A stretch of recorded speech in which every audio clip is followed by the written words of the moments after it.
Good evening. Welcome to People's University, a brief summer series called Dunmore's War. If you're not on our mailing list, you can fill out a form over there and get on it for updates on programming. This next Tuesday, July 23rd, Enzo Chiodo will be playing banjo here with his trio.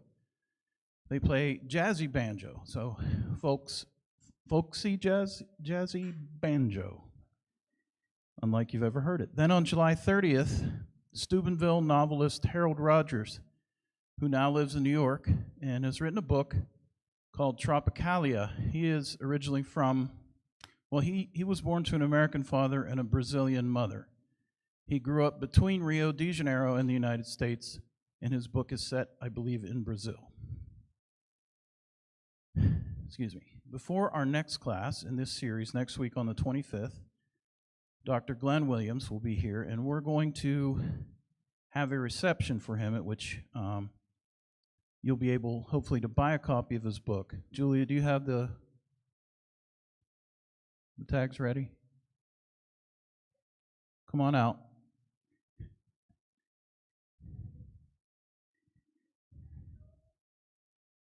No, we're just going to pass around the clipboard with one pencil. They can take care of that later. But I need everyone just quick. I don't want to take up too much of Jay's time, but just grab a tag there, because if you don't look, if you draw number 1 through 20, you get a free copy of the book. Dr. Williams' book is called Dunmore's War: The Last Conflict of America's Colonial Era. You can get it signed at the reception. There'll be hors d'oeuvres. This is being hosted by the Wheeling chapter of the Daughters of the American Revolution. And so write your name next to whatever number you draw, 1 through 20, and we'll continue that while I introduce our guest.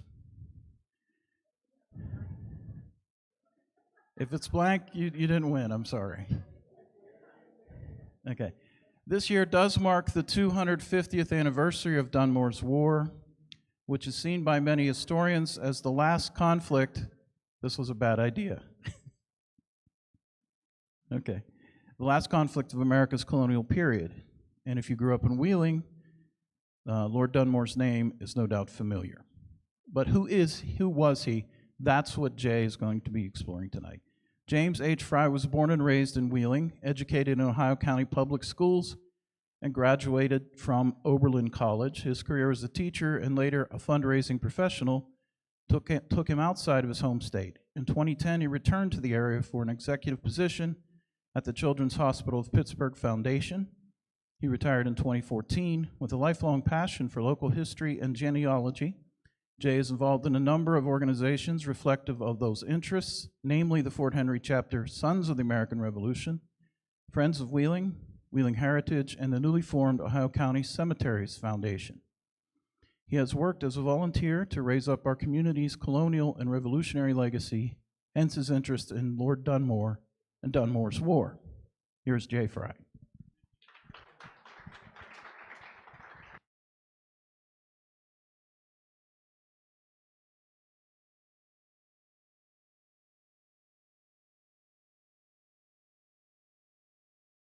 All right, how's that? Can you hear me? Thank you all for being here. I'd like to, at the outset, thank Sean and his staff for jumping right into this idea of commemorating the 250th anniversary of Dunmore's War. And I'll get to this in a minute. It's also the 250th anniversary of the construction of Fort Henry here in Wheeling. And as I said, I'll get to a bit more of that in a moment. Let me also just point out that I've put the book from which pretty nearly everything you're going to hear comes. And I'll explain a little bit about that and the most recent research on Dunmore, who's been a long neglected historical figure. In the meantime, I have a small request. If you have a cell phone, would you be good enough to put it on silent?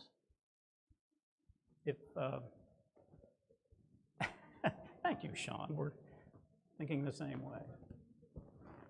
All right.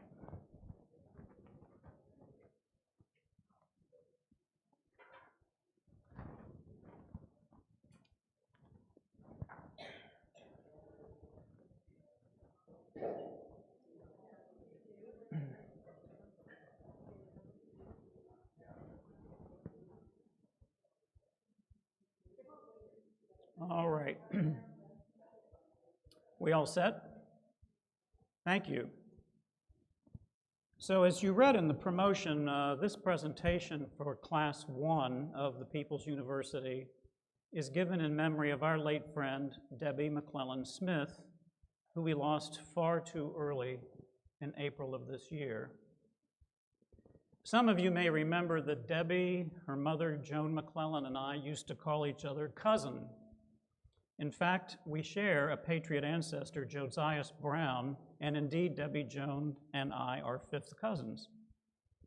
We also share a keen interest in Wheeling's frontier history, and when the Fort Henry chapter, Sons of the American Revolution, was reestablished 10 years ago, it was Debbie and Joan who were at the head of the line to welcome its return to the local lineage community.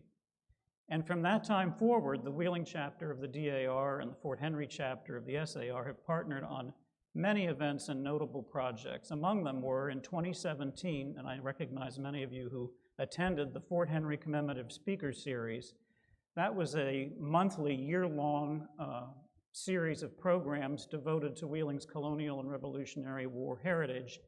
And it was launched to mark the 240th anniversary of the first siege of Fort Henry that year. In September of the same year, 2017, a memorial ceremony was hosted at Foreman's Massacre Monument in McMecken by our chapters, commemorating the 240th anniversary of that event. And on Flag Day 2018, our chapters gave the flags in this very auditorium, which you can see us pictured in with, on the left, Aaron Rothenbuehler, the late Dottie Thomas, yours truly, and Debbie. We had a Zane Memorial Service at the Walnut Grove Cemetery in Martins Ferry, which was a highlight of the Wheeling 250 celebration, again, co-hosted by our chapters. We did a number of Memorial Day ceremonies at Wheeling Park. And of course, we have our annual joint DAR-SAR holiday luncheons, a few of which Debbie and Greg actually prepared the food for themselves. It was the best ones we ever had. Most recently, you're aware of the restorations of the Fort Van Meter Monument out at Short Creek. That was done by the Wheeling chapter of the DAR, and the McCulloch Sleep Restoration Project up at the top of Wheeling Hill, done by our Fort Henry chapter. These were independent projects, but they were complementary to one another. They are actually bookends. It was from Fort Van Meter that McCulloch, with his militia, rode on horseback to relieve Fort Henry during the first siege in 1777. The unfortunate Major McCulloch found himself locked out of Fort Henry. They closed the gate because the enemy was approaching, and he had to dash on his horse up the top of Wheeling Hill, and you know the rest of the story. Also, I should mention that Debbie led restoration efforts for the DAR's Madonna of the Trail Monument, more than one of them. Debbie was a dedicated DAR volunteer and leader who's greatly missed by all of us who had the privilege of working with her. We worked hard, but we also had a lot of fun. In 2018, our chapter presented Debbie with the Martha Washington Medal and Certificate for Outstanding Service to the Sons of the American Revolution, and you can see she's wearing the medal on her left, and she's got the commemorative certificate. I really believe that if Debbie was with us tonight, she'd be in the front row with that big smile on her face for this evening's program. And I'd like to acknowledge her husband, Greg Smith, and her father, Bob McClelland, who are here tonight. Unfortunately, her mom, Joan, wasn't able to join us this evening, and I miss her. And I'd also like to acknowledge the Wheeling Chapter DAR.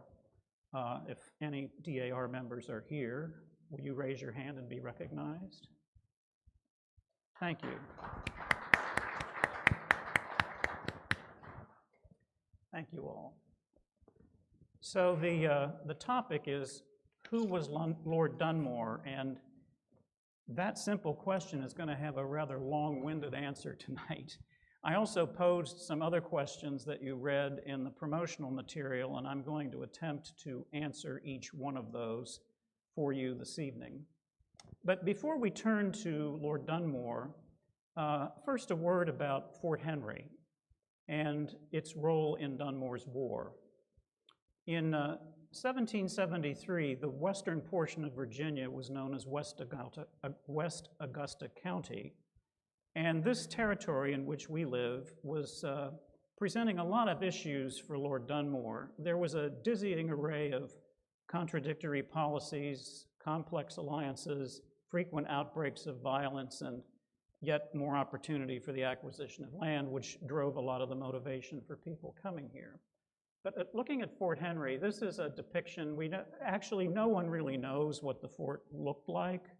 There are some verbal descriptions that were taken in interviews by Lyman Draper 50 years after the fort ceased to exist. And the people he interviewed were old and had varying degrees of recollection, and many of them conflicted with one another.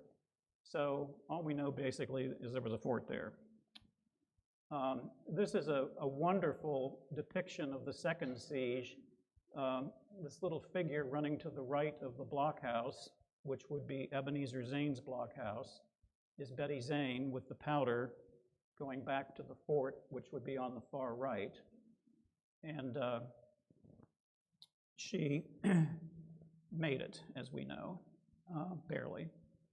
And a little more here. This is the West Virginia State Historic Marker on Main Street. In the approximate location of the fort, which was just south of the Capitol Theater building. And that's the opposite side. Both the sieges are recognized on each side. And back in the 1920s, I believe it was 1927, this granite tablet was placed on Main Street by the state of West Virginia. All right, so back to Dunmore. I said that he was facing a dizzying array of sort of conflicting information, and he was new, and he was trying to get his feet on the ground.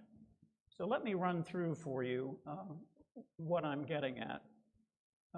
An author described the regulations of the time for this area of the country, an empire at war with itself. There are three major edicts from the government. The first from Governor Dinwiddie, who was the Virginia governor, a royal proclamation after the close of the French and Indian War, and then the Treaty of Fort Stanwix. And I'm going to do a deep dive into those to give you an idea of what was confronting government officials, including Lord Dunmore. So Dinwiddie's proclamation called for volunteers. They were to build a fort at the fork of the Monongahela and Ohio rivers, present-day Pittsburgh.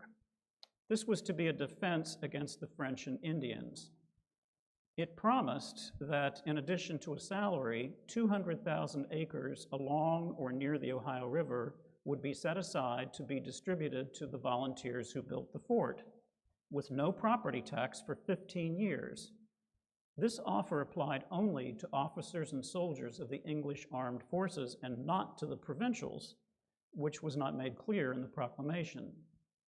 The not-so-hidden agenda for the fort was to establish Virginia's claim to the forks of the Ohio, which was a contested part of the Pennsylvania colony.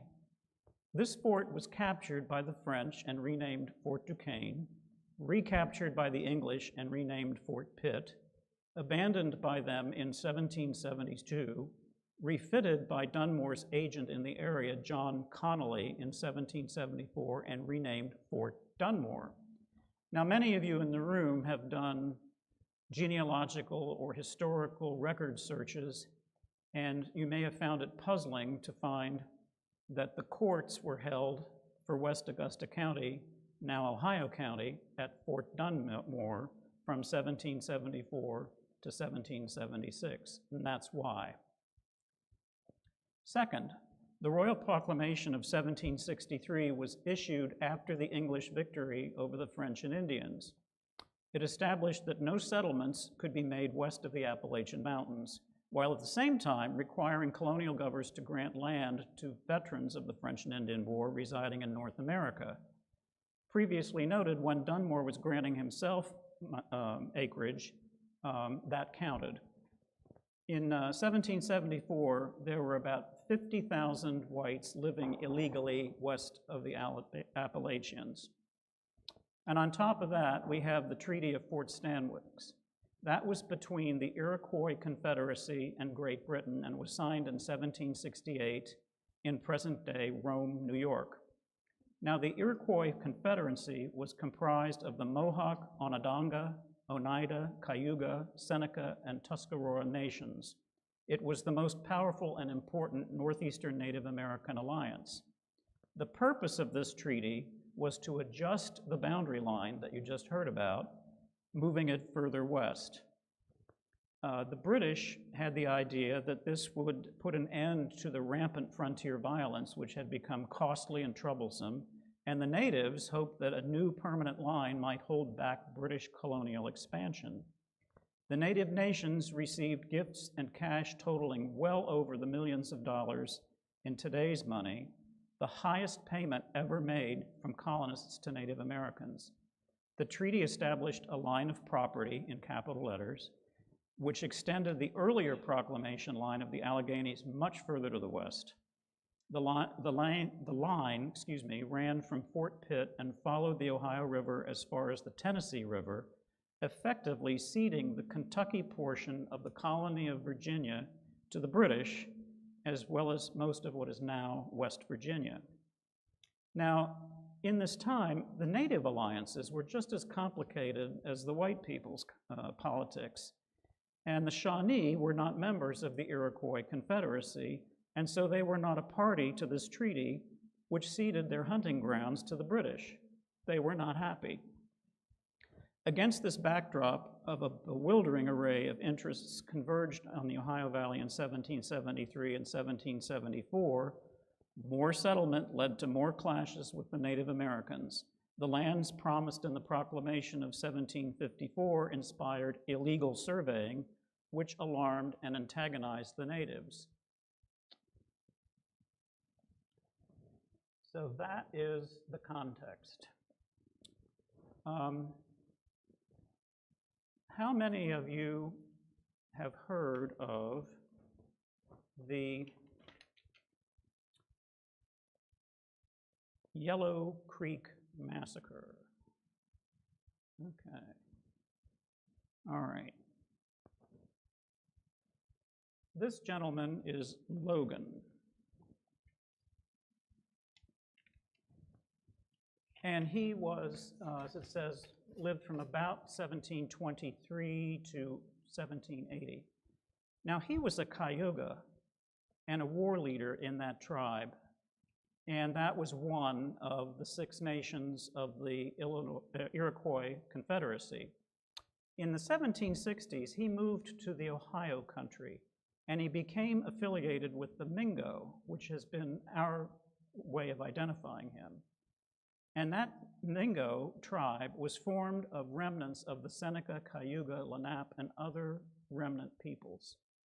Logan's father was a chief named Shilkelamy, who was an Oneida, and he worked closely with a Pennsylvania official called James Logan to maintain the covenant relationship of the Confederacy with the British, the Treaty of Fort Stanwix, with white settlers who were moving in from eastern Pennsylvania and Virginia into the Ohio country, the region that's now Ohio, West Virginia, Kentucky, and western Pennsylvania. Now, Logan's friendly relations with the white settlers changed after the Yellow Creek Massacre, which happened April 30th, 1774.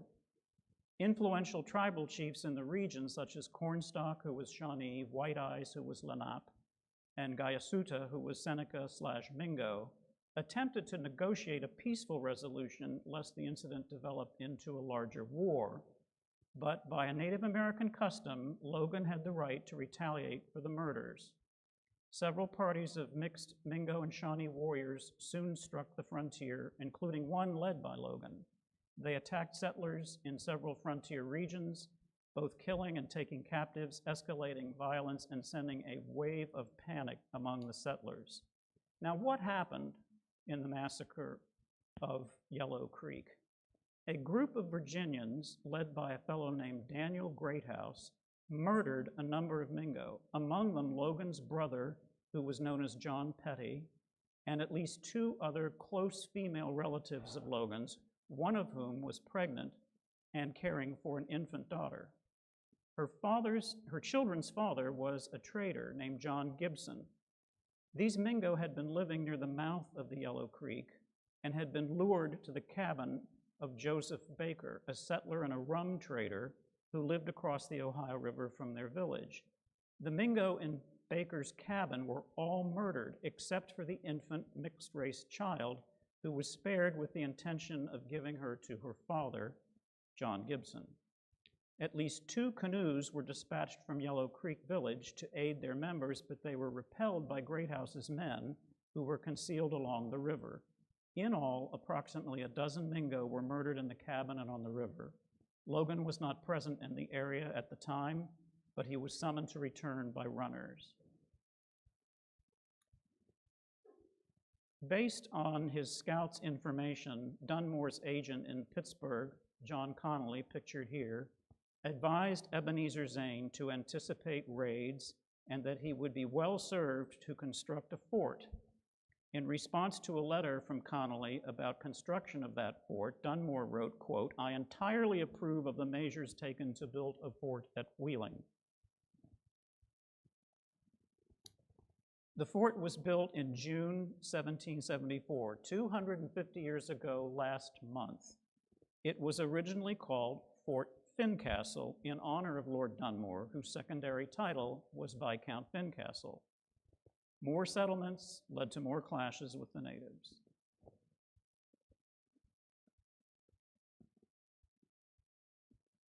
Now, Crawford is the person who came down to actually finish the construction of the fort that was started by Ebenezer Zane and John Caldwell. And I have to just imagine they thought, this is a bigger task than we can actually achieve. So they appealed to John Connolly, Dunmore's agent in the area, to send troops down from Fort Dunmore, aka Fort Pittsburgh. And 400 of them, led by William Crawford, came down and completed the construction of the fort in June 250 years ago this year. All right, so I wanted to give you that context because a lot of what became known as Dunmore's War started right here.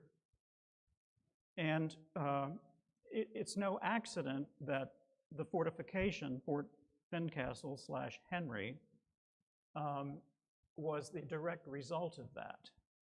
And together with the reestablishment of Fort Dunmore that had previously been abandoned and neglected, you can see that politically the Virginians are trying to establish a beachhead here, clear up into Pennsylvania. By the way, this dispute about who owns that turf was not settled until the Mason-Dixon line was approved by Congress way back in 1796, but it took literally 20 years to get there. All right. There's the guy, Lord Dunmore. This is a portrait, full-length, life-size portrait by the famous English painter Joshua Reynolds, and it hangs in the National Gallery in Edinburgh, Scotland. And he is clearly a Scotsman. So the first question that I asked in the promotional materials was, what personal circumstances motivated Dunmore's desire for an imperial appointment in America? Well, here's the beginning of a rather long answer to that. John Murray was born in 1730 in Taymouth, Scotland. He was the eldest son of William Murray, the 3rd Earl of Dunmore, and his wife, Catherine Nairn. Now, in 1745, when John was 15 years old, his father chose to support Prince Charles Edward Stuart, known as Bonnie Prince Charlie, or the Young Pretender, in a military campaign known as the Jacobite Rebellion. This was an attempt to overthrow the Hanoverian King George II and reclaim the throne. This uprising divided many Scots noble families, including the Dunmores. John's uncle and namesake, the third Earl of Dunmore, remained loyal to King George II, while the future Lord Dunmore, John Murray, and his father, took the other side. This is the fellow who was the object of their interest in restoring to the throne of England, Prince Charles Edward Stuart, Bonnie Prince Charlie, and his arch rival, King George II. Now, initially, this rebellion met little resistance, and by September of 1745, the Jacobites occupied Edinburgh, and Prince Charles Edward took up residence in Holyrood House Palace. On September 18th, he was proclaimed King James III of Great Britain. He established a court, and William Murray and his son John, the future Lord Dunmore, held the offices of Vice Chamberlain and Page of Honor, respectively. Young John Murray's privileged position exposed him at an early and impressionable age to the peaks of political power and all the attendant rituals and symbols of royal authority. Now, the rebellion gained momentum as it moved south from Edinburgh, and after an important victory at Falkirk, the Scots were poised to march on London.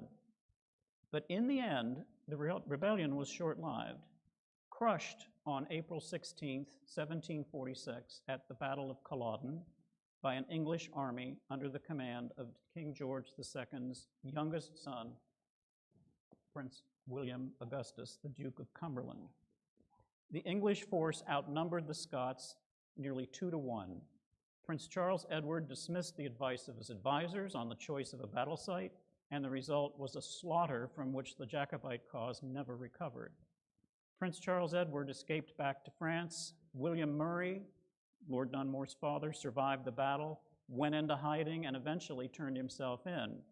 And through the intervention of his older brother, the third Earl of Dunmore, who remained loyal to George III, William was convicted of treason but was pardoned after trial and was not sentenced.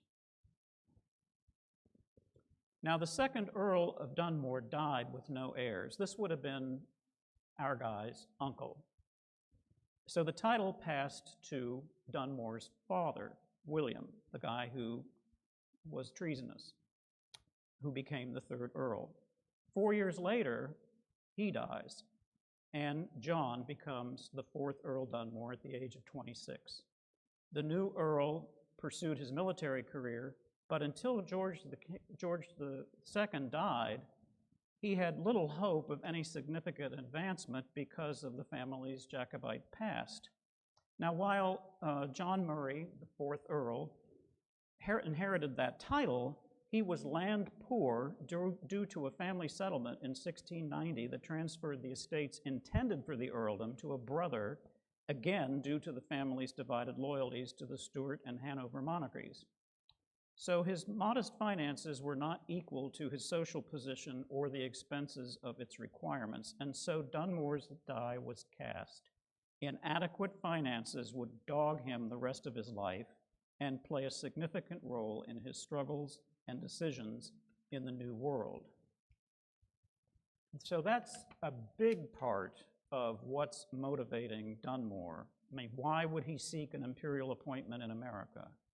That's why. Now, in 1759, John Murray, Lord Dunmore, married his first cousin, Charlotte Stuart, and there she is.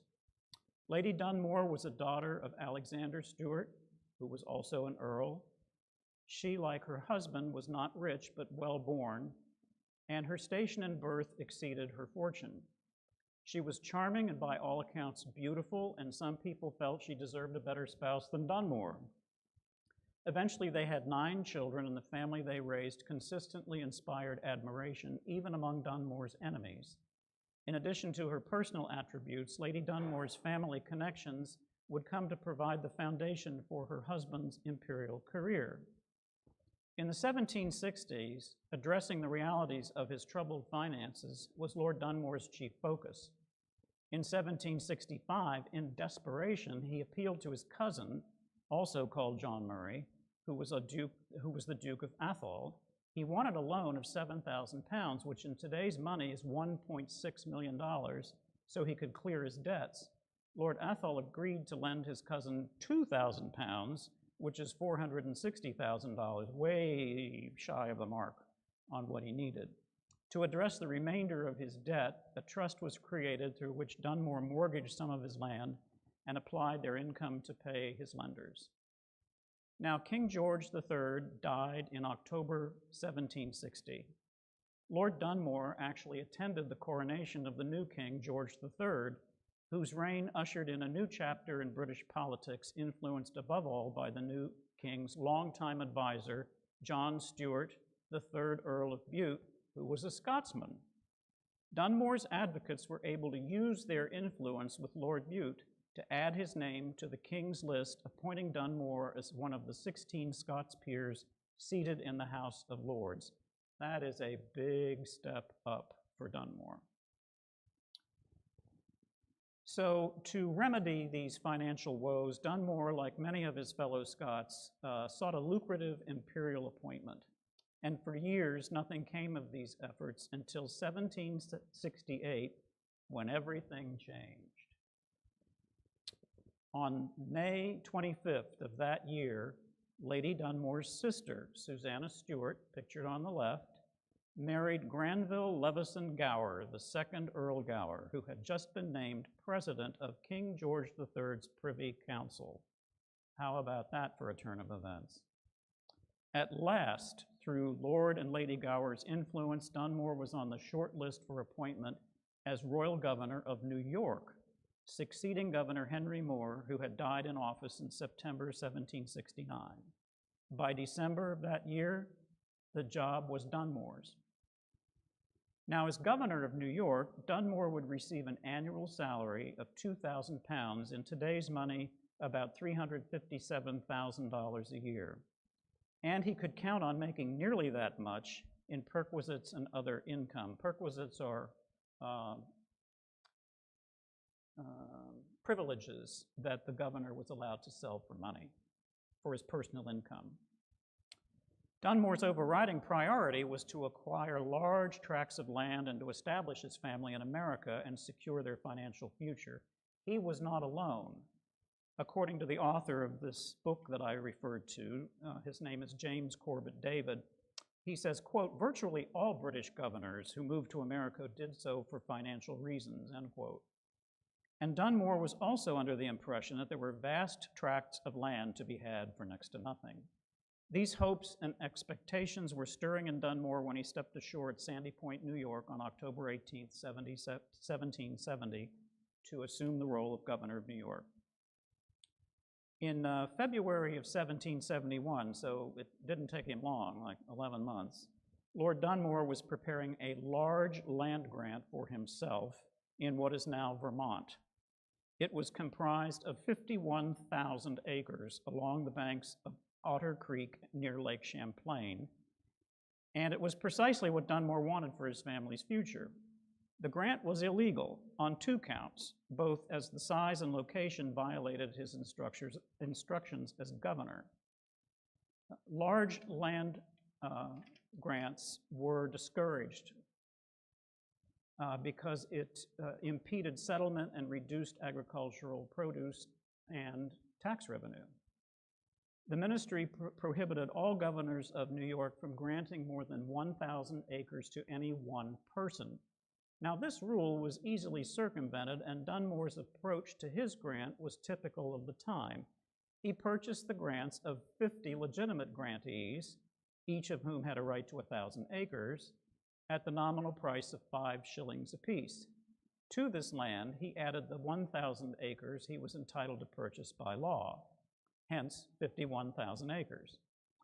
And while technically illegal, the location of the grant was also problematic because the region west of the Connecticut River, where this land was, had long been contested between New York and New Hampshire. In 1764, the king and the Privy Council decided in New York's favor, but by the time that happened, New Hampshire had issued patents amounting to 3 million acres in the contested area, a portion which had already been occupied and improved. What a mess! To avoid evicting settlers with New Hampshire titles, a moratorium on all further grants was imposed in 1770. So right out of the box, he's on the wrong side of the regulations. Further complicating these matters, Dunmore himself, as governor, needed these lands for the hundreds of veterans from the French and Indian War who were clamoring for the land grants they'd been promised in the Royal Proclamation of 1763. Dunmore had already decided to proceed without the king's permission, and in March 1771, he presented in council a petition for the land on behalf of himself and his 50 partners, and eventually he put the seal to the patent, which was an act that only the king himself could undo. Distance played a role in all of these things, and the timeliness of communication, which was non-existent. All right, so the next question, we now know what motivates him. We now know how he got to where he had basically no working capital and a lot of responsibility, and he couldn't live like an earl, and his family was ashamed because they couldn't afford the things they were supposed to be doing socially, and it was not an easy road. So now things are looking up. So why was he appointed the royal governor of Virginia? That was my third question. So when the governor's position in Virginia became vacant due to the death of Governor Berkeley, as in Berkeley County, Lord Gower, Dunmore's brother-in-law, thought it was a more prestigious and lucrative post that would be of greater benefit to Dunmore's family. All of Lord Gower's efforts on Dunmore's behalf were for the benefit of Lady Dunmore and their children. Without Dunmore's knowledge, and very much to his anger, his brother-in-law lobbied for this transfer as he thought it would be far more promising. While Virginia was a more lucrative and prestigious post, Dunmore wanted none of it. He liked New York and wanted to stay, and he was getting along with the people, or so he thought. Moreover, he feared that Virginia's climate would compromise his health. In truth, the vast land grant he proposed to award himself was the real reason he didn't want to move from New York. Now, Dunmore found every excuse in the book to delay his departure for Virginia, including a tour of his new property around Lake Champlain. His stalling was in the vain hope that he might, in the meantime, be restored to his New York post. Returning to Manhattan from his tour, he found that nothing had changed. He was to be the governor of Virginia, and that was that. All right, that's the governor's palace in Williamsburg. So Dunmore arrives in Williamsburg, and he was met by several councilmen, accompanied to the governor's palace, and immediately sworn into office. Contrary to the negative predictions about Dunmore, things went well for him early on in Virginia, in part because he aligned himself with the provincial elite against the king on key issues. About a year later, Dunmore began purchasing lands in York County, Virginia, for a plantation. So he hasn't changed his stripes, he's just in a different colony. Now, the next question posed was, now, what role did he play in his eponymous war? So what did Dunmore do in Dunmore's war?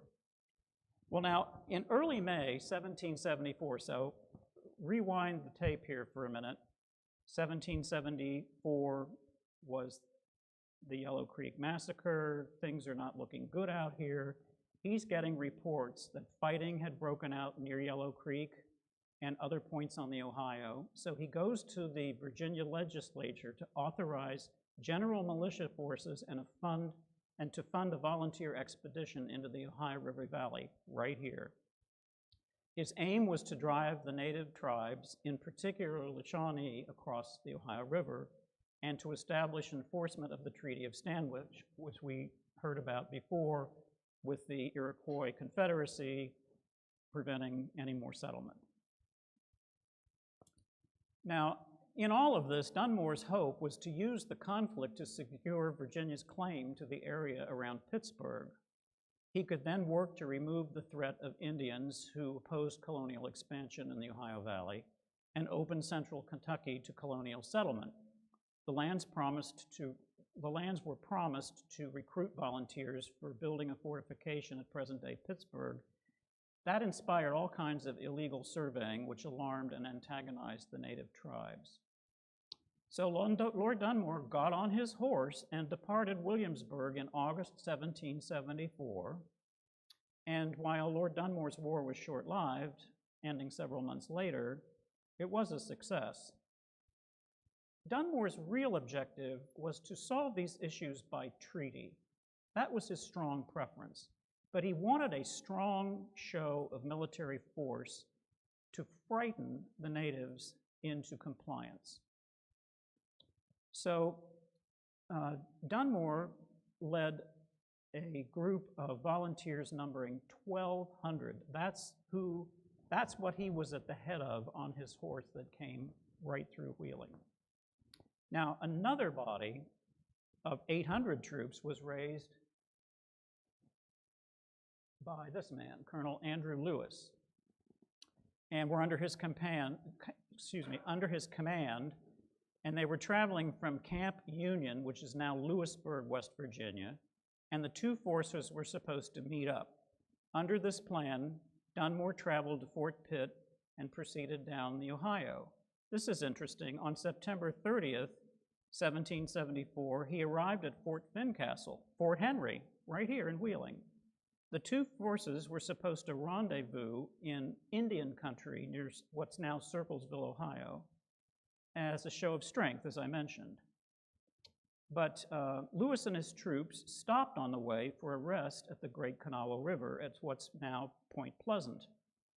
And Dunmore received word from a Delaware chief called Captain Pipe, who said that the Shawnee chief Cornstalk was leading a large war party to ambush Lewis's force, and there was no time enough to send a warning. What followed on October 10th, 1774, was the Battle of Point Pleasant, fought largely in hand-to-hand combat due to the topography and the density of the forest cover.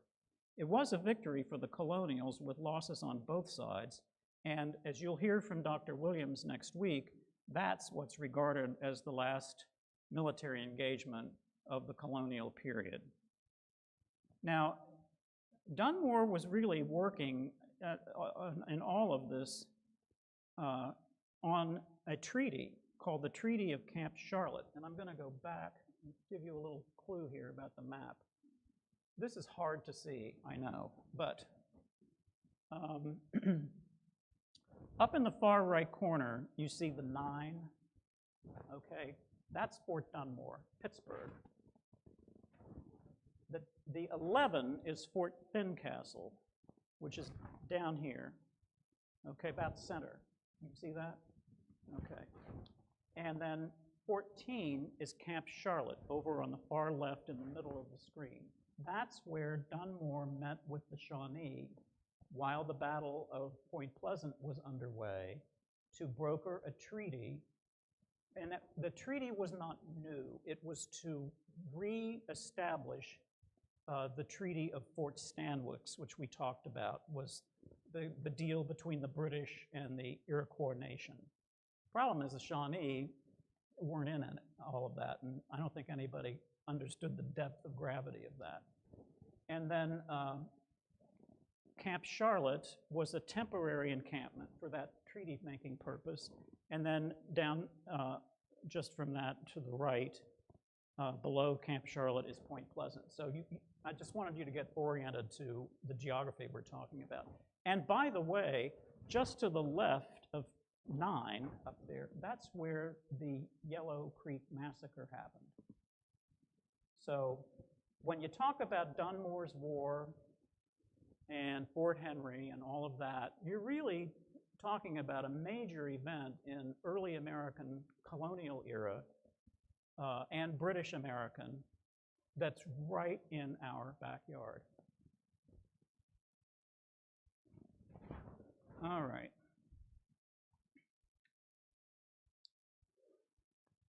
The battle and the treaty really closed Dunmore's war, and he returned to Williamsburg. The peace did not prevail for long following the treaty. In fact, March of the following year, a band of Shawnee who didn't recognize the boundaries for reasons we've talked about, attacked Daniel Boone in Kentucky along the Wilderness Road, and by May of the following year, the revolution was underway, and the Shawnee joined a Cherokee chief named Dragging Canoe in again declaring war on the Virginia colonists. Now, there's been a lot of controversy about this, the Battle of Point Pleasant. Dunmore had sought to gain alliances with the natives, as we've heard, including the Shawnee. Many Virginians suspected that he had collaborated with the Shawnee from the beginning. They claimed that Dunmore intentionally isolated General Andrew Lewis's troops and meant for them to be destroyed by the Shawnee. They claimed that Dunmore had hoped to eliminate the militia in case a rebellion did break out, aka the American Revolution. There's no evidence to support this whatsoever, and it's generally dismissed by historians. But it's a conspiracy theory. Now, don't tell our friends in Point Pleasant who insist that the Battle of Point Pleasant was the first battle of the American Revolution, when it's basically the last battle of the colonial era. But by golly, the United States Senate on February 21st, 1908, passed Bill number 160 to erect a monument commemorating the Battle of Point Pleasant. And it acknowledges it as a battle of the Revolution. By the way, that bill failed in the House of Representatives, and yet our friends in Point Pleasant offer it up as the first battle of the American Revolution. When pressed, they give a little on that. So this is the Powder magazine in Williamsburg. How many of you have been there? Oh, wow, lots of you. So you know exactly what I'm talking about. Well, this figures into our story. As the struggle over the colonies escalated into 1775, Dunmore sets off a furor. He ordered the secret removal of gunpowder from this Powder magazine. Dunmore claimed he had the powder removed to protect it from a rumored slave uprising. The true cause was a Patriot resolution to arm the militia in the wake of Patrick Henry's "Give me liberty or give me death" speech. As news of the powder removal spread, armed volunteers began marching toward Williamsburg. Expecting this armed body to march on Williamsburg, Dunmore sent his family to HMS Fowey, a 24-gun warship anchored off Yorktown, and summoned 40 sailors and Marines to fortify the governor's palace. Peace prevailed in a standoff. However, Dunmore told the ministry back in London, quote, "The drums are beating and men are in uniform dress with arms, and they are continually in the streets, which my authority is no longer able to prevent," end quote. A few days later, tempers flared when 3 young patriots who attempted to break into the magazine were wounded by a booby-trapped door, and the colony directed its rage at Dunmore. On May 3rd, Patrick Henry and about 150 Hanover County volunteers encamped at a tavern about 15 miles from the capital, Williamsburg. Dunmore sent his family, as you heard, but it was evident that the General Assembly of Virginia, who convened on the 1st of June to consider some conciliation from the British government, was in no mood to agree. Several of the burgesses wore hunting shirts and carried tomahawks to signal their solidarity with the uprising. A few tempers flared, but in the end, things settled down for a while. Now, unlike other governors, Dunmore chose to remain in America as resistance dissolved into the Revolution. He struggled to reestablish his authority and disrupt Patriot operations as a community of loyalists gathered around him in what was called the Floating City, moored off Yorktown. This floating city was 200 ships with about 3,000 people occupying them over the course of its existence. It was a temporary home for Scottish merchants and their families, British soldiers and seamen, runaway slaves, prisoners of war, and those who remained loyal to the crown. Dunmore himself had a narrow escape in early July of 1775. He was visiting his hunting lodge to acquire a new mast for the HMS Fowlery, the gunship. One of his slaves spotted an armed force of 70 men approaching the house and warned Dunmore, who escaped a few minutes ahead of the Hanover County Volunteers. A few days later, Dunmore led the fleet to Norfolk, where there was a larger community of loyalists. And there he is. This is a depiction. He's standing in the aft of the ship, or boat, getting ready to get on a warship in the floating city. Now, I come to the place where, the promotion said, if you've heard of Dunmore, he's probably known for some sort of villainy. Well, so far, he doesn't seem like that bad. He's just doing his job, while he does certainly have some enlightened self-interest about how this is going to benefit him in the end. But it doesn't seem like, why is he painted as such a blackguard? Well, here's why. This may be his most villainous act. In November 1775, Dunmore issues a proclamation offering emancipation to slaves who would leave their masters and join His Majesty's army against the rebellion. Of all of his actions, this proclamation is probably the single act that earned Dunmore his reputation as a villain. With 200,000 slaves in Virginia, it was a move that thoroughly alienated the white population, in particular the Virginia gentry, for whom an armed slave rebellion was their worst nightmare. While Dunmore himself owned as many as 150 slaves while he was in Virginia, he held strongly to the belief that with training, blacks were very capable of being excellent soldiers, and further, that they should be paid as they were promised. Now, in the end, there were only about 2,000 slaves who answered the call that the proclamation put forth. Those who volunteered served in what was called Dunmore's Ethiopian Regiment and were paid and trained and led by white officers. In early December of 1775, they did see some action, and in fact, they were defeated by an error of command. Dunmore, as you will recall, lost his father to the Stuart cause in 1745, so he understood what it was to suffer for one's loyalties. After the defeat of the Ethiopian regiment, he said, quote, "It is a most melancholy sight to see numbers of gentlemen of very large worth, with their ladies and whole families, obliged to take themselves on board ships at this season of the year, hardly with the common necessaries of life." So he's referring to the loyalists who are fleeing to the floating city. So Dunmore is now in a mode of trying to create more villainy by trying to overthrow the rebellion, the American Revolution. The same John Connolly, who advised Ebenezer Zane to build Fort Henry, hatched a plan with Dunmore to sever lines of communication between the northern and southern colonies by raising a force to seize Fort Pitt and then proceed eastward. Dunmore's naval force would then proceed up the Potomac to Alexandria and unite with Connolly's troops. So Connolly sails to Boston, and he presents this proposal to General Thomas Gage, the British general in charge in Boston. And Gage liked the idea. But on his way back to Virginia, Connolly lost track of his servant, a guy named William Cowley, who wrote a detailed letter to George Washington revealing the plot. In addition to recruiting Ohio Indians, disaffected backwoodsmen, French settlers, and calling for the release of convicts in indentured service to form a military force, Connolly and his men were apprehended, and they spent the duration of the revolution in prison.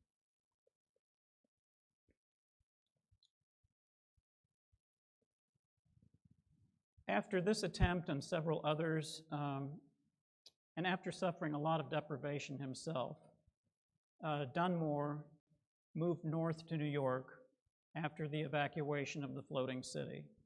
and he departed for England November 11, 1776, aboard the HMS Fowey, that same ship we've talked about several times. While he was the last royal governor of Virginia and was replaced by Patrick Henry, this chapter in Virginia ended, but Dunmore's imperial career did not end. So now fast forward to 1781. This is 2 years before the Treaty of Paris and the end of the Revolutionary War. Dunmore's in Britain. The British are now on the offensive in 1781. They're so confident that Lord Cornwallis and his troops would be victorious that the Prime Minister, Lord North, ordered Dunmore to return to Virginia and resume his role as governor.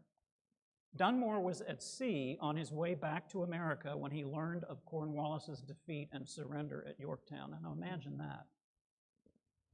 In the late fall, 1781, he arrives in Charleston, South Carolina, which was still a British stronghold.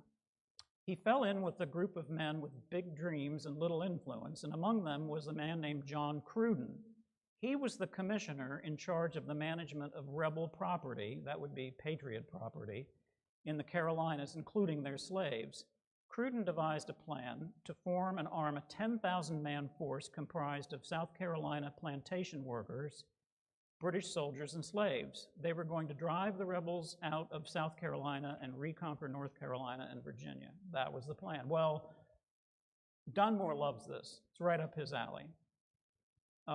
And he actually wrote a letter to General Henry Clinton in New York and said that this was a great idea, but that he had very considered reservations, that Cruden was really not going to emancipate the slaves that were enlisted.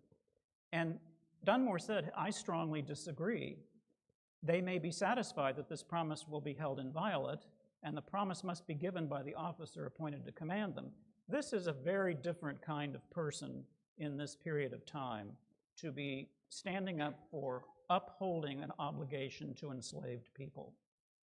He's an exception to this standard operating mode of making a promise and breaking it. In Dunmore's view, he felt that his approach would build loyalty, and that the loyalists whose slaves would be enlisted should be compensated by the government for their loss of property. Well, that plan went nowhere. So then there's another plan in 1782 by a lieutenant colonel in Virginia. And here again, Dunmore travels to Manhattan. They wanted to establish a post at Old Point Comfort and Sewell's Point. That would control the James River and get it out of the British hands. That went nowhere. And the General Clinton, who I talked about, Henry Clinton, actually was blamed for Cornwallis's defeat and resigned and went back to England, so there was really no one to support it. Another plan that was hatched, this is by a man named Robert Ross. He was another of Dunmore's buddies in Charleston. He had lost all of his property when the Spanish took over West Florida from the British. And his plan was to take over the lower Mississippi and create a British settlement. The idea was that it would provide loyalists and others a safe place from the Patriots, and Ross made the argument that Spanish Louisiana was ideal for such an endeavor. It was suited for tobacco, rice, indigo, had access to the Ohio and Mississippi, and the settlers could trade with the North American Indian tribes, in spite of the American independence. This went nowhere. And it was interesting because imagine if it had gone somewhere. If the British had taken over the Louisiana Purchase of 1803 before that could happen, that's what would have happened if they had been successful and if that plan had gotten legs and been implemented. So strategically, it really wasn't a bad plan. So none of these initiatives, as I said, gained any traction. So in June 1782, back Dunmore goes to England. So the last question is, what became of Dunmore when he went back to England? Well, he continued to pursue plans to reclaim the 13 colonies He thought that displaced loyalists and slaves would fight hard for that. He worked tirelessly for the relief of the loyalists who had suffered financial losses, including homes and businesses in America. And while the British government had agreed to reimburse them for up to a certain point, they had no mechanism to do it. But a committee was formed of American loyalists, and by golly, they chose Dunmore to represent Virginia. Now, when Dunmore first returned to England in 1776, the first time he went back, he got a lump sum of $3.4 million in today's money, and he continued to receive his governor's salary, which was increased, and that salary and its increase was $696,000 in today's money, along with a $174,000 annual allowance from the Treasury. These were steps taken to compensate him for the loss of thousands of acres of land, 50 slaves, a dozen indentured service, teams of farm animals, racehorses, and a whole host of household furnishings. So what does he do with some of this money? That. You ever seen that before? Do you know what it is? Anybody? It's the pineapple. So this original building, which is the low part, was built in 1761. It's in a place called Falkirk, which is what had been at the time in the countryside outside of Edinburgh.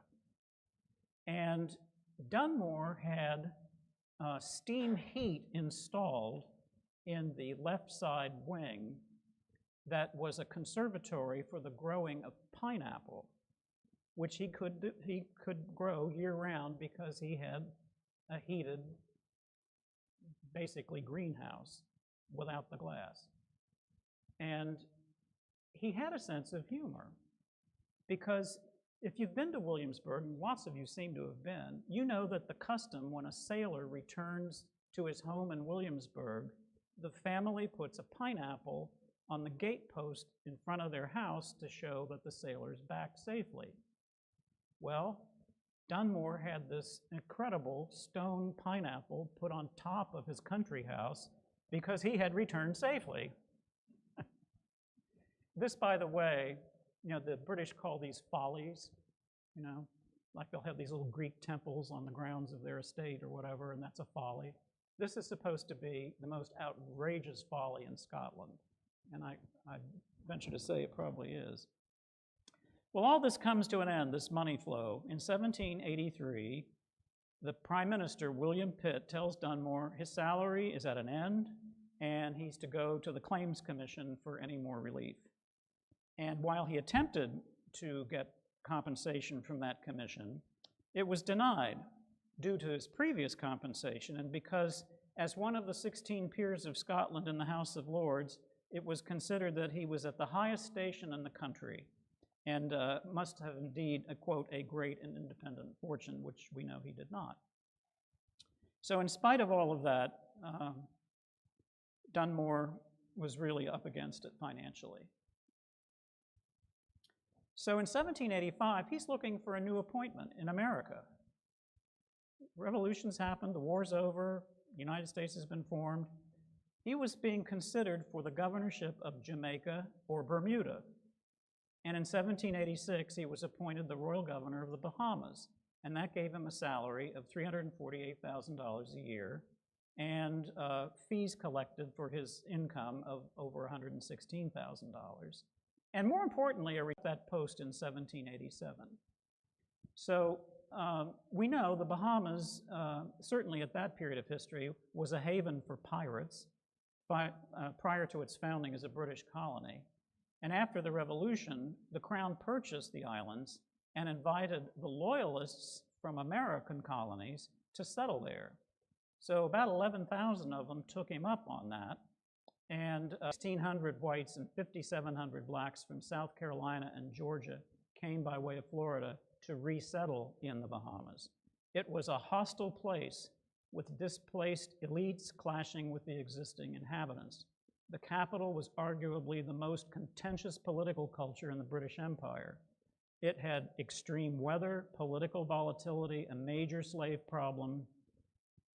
It was not a great place to be. For Dunmore, though, this was a place of strategic importance if the British should find themselves at war with Spain, France, or the United States, he found that the defenses were woefully lacking, both in terms of personnel and facilities. So he also thought if the Bahamas were going to flourish, people had to feel safe to live there and do business, and they didn't. There was a lot of civil unrest. And so he saw the need for a standing army as well as enhanced fortifications. So on his own initiative, no permission, nothing, he decided to build Fort Charlotte on his own initiative, a new fortification, right there, which stands to this day in the port of Nassau. It took 7 years to complete at a cost of $7.4 million of public funds. But interestingly, when the Home Secretary, Townsend, learned that Dunmore had undertaken this construction, he approved it. And he praised Dunmore for it, and he promised to pay for its completion, which he did. Now, with Fort Charlotte underway, Dunmore turned his focus back to North America, and he was planning to do an invasion of Spanish Mississippi, what's now Alabama, Mississippi, southwestern Florida, Georgia, and Florida, as a staging area for that invasion from the Bahamas. The only obstacle to the influx of American settlers to that area was the predominance of the native tribes who occupied it. They were the Creeks, the Cherokee, the Seminoles, the Choctaws, and the Chickasaws. They had had alliances and support from the Spanish, and both parties opposed American settlement, that is, the Indians and Spanish. In the middle of the two opposing factions were commercial traders, and they played fast and loose with the governments of Spain, England, France, now the United States. So Dunmore is trying to align himself with whichever of the two factions seemed to have the upper hand, but even in the end, he decided it was too risky. He just couldn't do it. So February 1797, Dunmore is replaced as governor by the appointment of a man named John Forbes. And for the first time in 40 years, he was fired. Charges long ago made against him by one of his critics in the Bahamas, a guy named William Wiley, were resurrected, and he was dismissed for it. He had previously rebuffed those accusations successfully in writing, but complaints against him mounted, and so did his unpopularity. However, Dunmore was not without his admirers in the Bahamas. One of them praised his, quote, benevolent disposition and thanked him for his, quote, constant and patriotic attention to whatever appeared for the advantage to these islands, end quote. And one of his lukewarm admirers wrote a poem about the construction of Fort Charlotte. That none heretofore did charge better his trust, or acted on grounds of more equal than just. May heaven preserve you while all in the rough main, and speedily send you to govern again. High praise. Now, in 1794, there was a reshuffling of England's government ministries, and that pushed out Dunmore's brother-in-law, Lord Gower. And the new man, appointed Minister of the Home Office, did not like Dunmore. They had bad blood for a long time, and Dunmore really thought that Portland was trying to ruin him. As bad as all that is, now here comes the nail in the coffin, and I'm getting to the end of the story. This is a situation so extraordinary, it embodies the old adage, truth is stranger than fiction. In 1793, Lord Dunmore's daughter, Augusta, on the left, was secretly married to Prince Augustus Frederick, the sixth son and ninth child of King George III and Queen Charlotte. They met and fell in love in Rome, where they were married without the knowledge of either of their parents. Not only would this cause a scandal, it was against the law. The Royal Marriage Act of 1772 forbade descendants of King George II from marrying without the approval of the reigning monarch up to the age of 25 years. By the way, this law is still in place in England. While the bride was in her 30s, the prince was only 20. That summer, when Augusta became pregnant, Prince Augustus revealed the situation to her mother, Lady Dunmore. At about this time, Lord Dunmore probably also was informed. The situation was kept secret as Prince Augustus and his wife returned separately to England from Rome in the fall of 1793.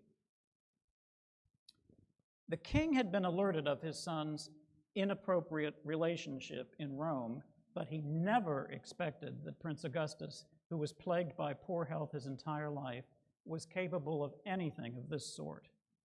The wedding in Rome had been officiated by an Anglican, but Lady Dunmore encouraged the couple to marry again on English soil to ensure the legitimacy of the child, as they did in December 1793.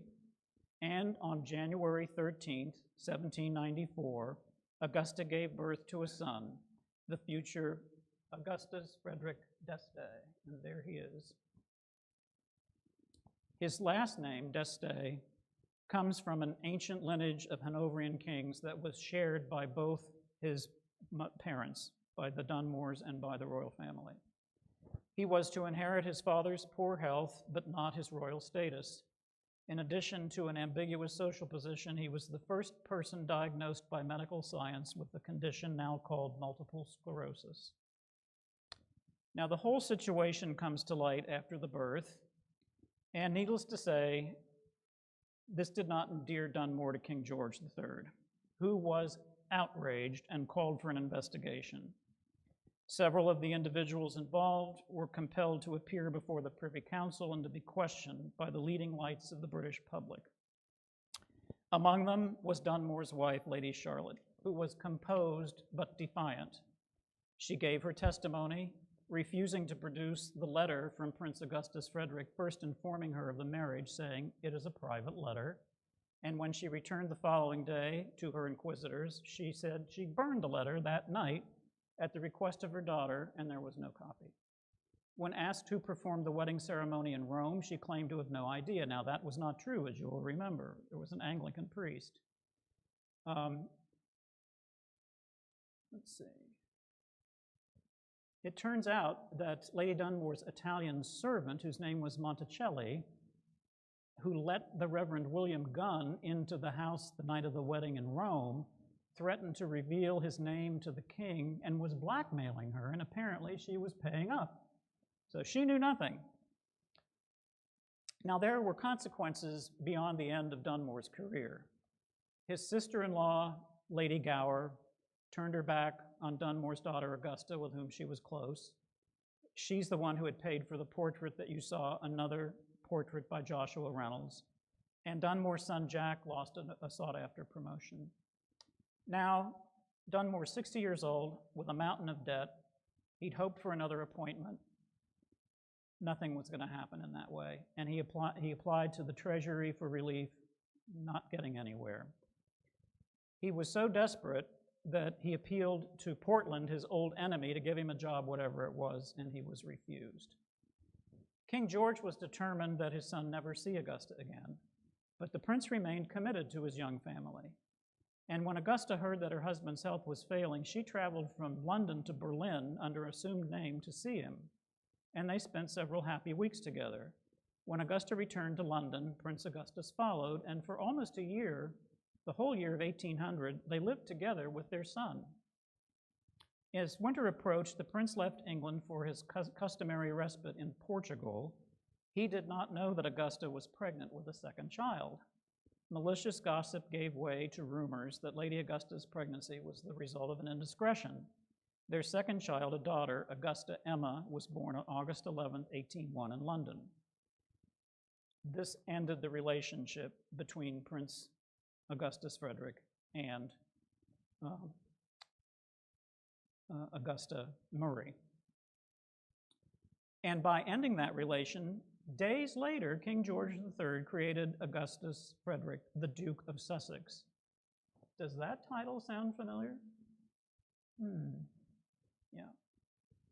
All right, so Dunmore is incensed by his daughter's treatment, and he was able to secure a conference with King George in October 1803. His son Jack related his father's telling of what transpired in his audience with the king. Dunmore detailed to the king his daughter's marriage to the prince and proceeded to expound on the treatment she had experienced at his doing, leaving her penniless and subject to the threat of being arrested and having her house daily beset by creditors for furnishings acquired while the prince was living with her, which he had taken with him to Portugal. During his absence, the prince made no effort to pay for the debts for which he was in large part responsible. Dunmore's telling the king this to his face. Dunmore went on to call out the prince's unfeeling conduct to his children in leaving them in a state of destitution, at which the king broke into a rage, calling them bastards. Dunmore responded, "Yes, sire, just as your children are." To which the king replied, "What? What's that you say, my lord?" And Dunmore replied, "I say, sir, that my daughter was legally married to your son and that her children are just such bastards as your majesties are." On hearing that, the king stared at him in fury and without uttering a word departed red-faced into another room, terminating the meeting. Well, Augusta's situation got worse since her debt ultimately exceeded $5.8 million in today's money, and most of it had been incurred by the prince. So she sued him in the Court of Chancery. Finally, in 1806, she reached an accommodation with the royal family. The Treasury and Prince Augustus combined to pay almost all of her bills in full, and she was granted a $928,000 annual pension with additional funds for the upbringing of her children. In exchange, she was to sever all ties with the prince forever, drop the lawsuit. She was forbidden the title of Duchess of Sussex and would be known as Lady Augusta de Ameland, a name taken from her parents' joint lineage. Her son, Augustus d'Assay, was a first cousin of Queen Victoria and was still pursuing his legitimacy in the courts of London as late as 1831. Lord and Lady Dunmore spent their last days in Kent, near the ocean, in a pleasant village called Ramsgate. Their daughter's pension allowed sufficient income to support her parents in their dotage. And Lord Dunmore died there at the age of 78 years on February 25th, 1809. Now there's an epilogue, short one. You know, the overall historical view of the Loyalists' response to the American Revolution was that it was slow and meek.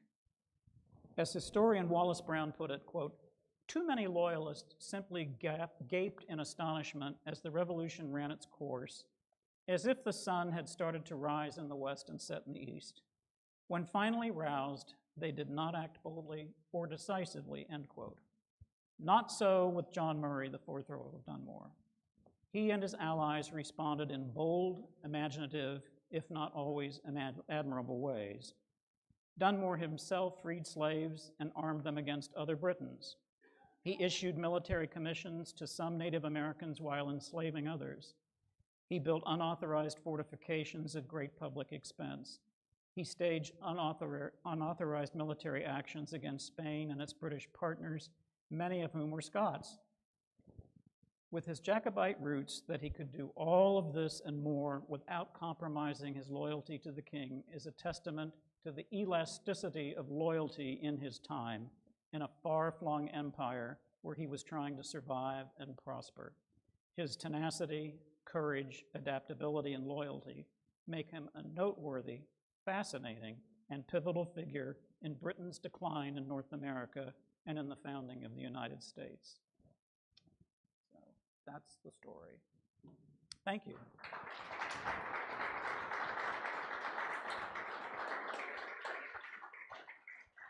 So we've got about 5 minutes if you have any questions or comments, please. William Crawford, yes. He was. At the time that William Crawford is the question, was he the same person who in the Sandusky expedition was captured and burned alive? And that is, in fact, the same person. Simon Girty. Simon Girty was involved. He begged Girty to shoot him to put him out of his pain.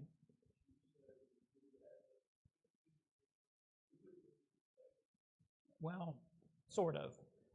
Girty's Point up by the airport, that's who we're talking about, West Liberty area, Bethany area. He was a white who had been captured as a child by the native people and grew up with them. So he had a foot in both camps, but he was far more loyal to the Native American side and did some awful things. Very likely a connection, yeah. Anyone else? Yes?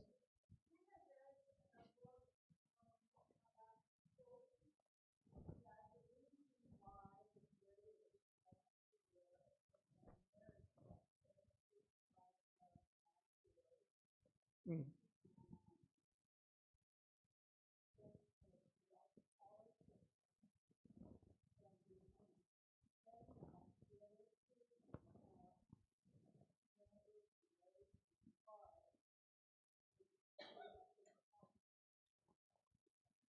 There's an element probably of truth in that. I can't really speak to that.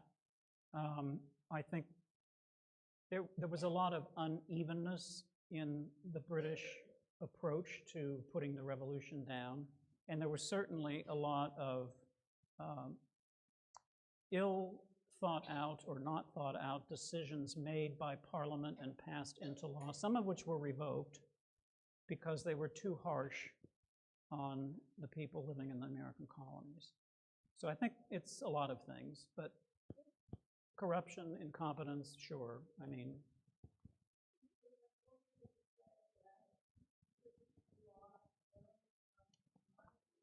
that was a lot of it.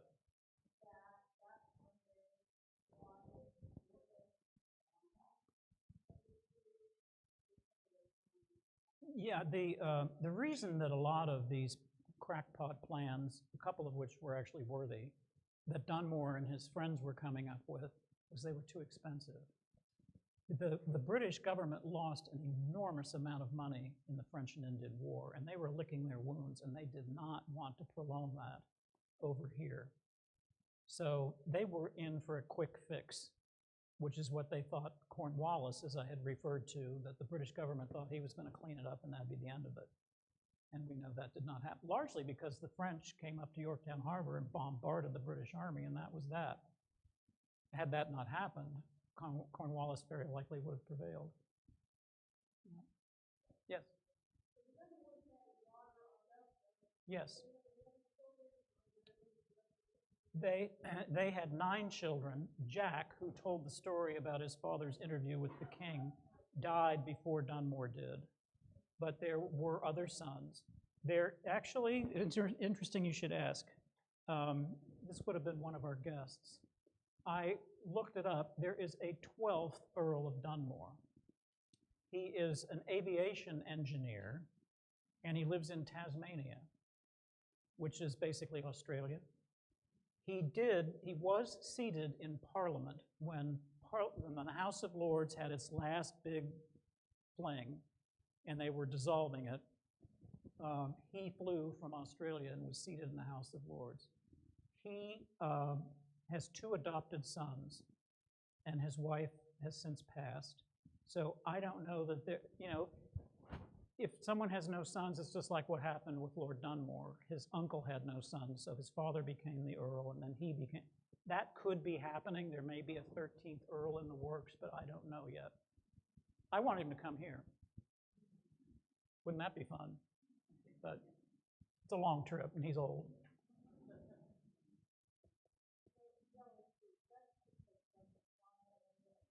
It's closer than that. Yes. Well, it runs down to about, it runs down to near Steubenville, I understand. He did. He did. Anyone else? Okay. Let's give Jay another round of applause. Thank you, Jay. Did someone, before you leave, did someone have number 5 for the books? Because I did not get a number 5.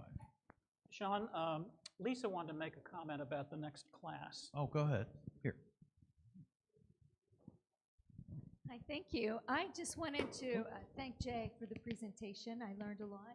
And I also wanted to invite everyone for the next class. The Wheeling chapter, the Daughters of the American Revolution, is going to host a reception starting at 6 o'clock next Thursday. You're all welcome. We'll have some refreshments and some food, and we can share some stories before the next class. Thank you.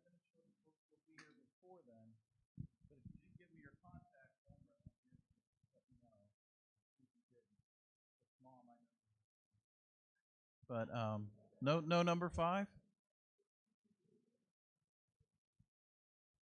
All right, well, we'll see you next week. Come to the reception.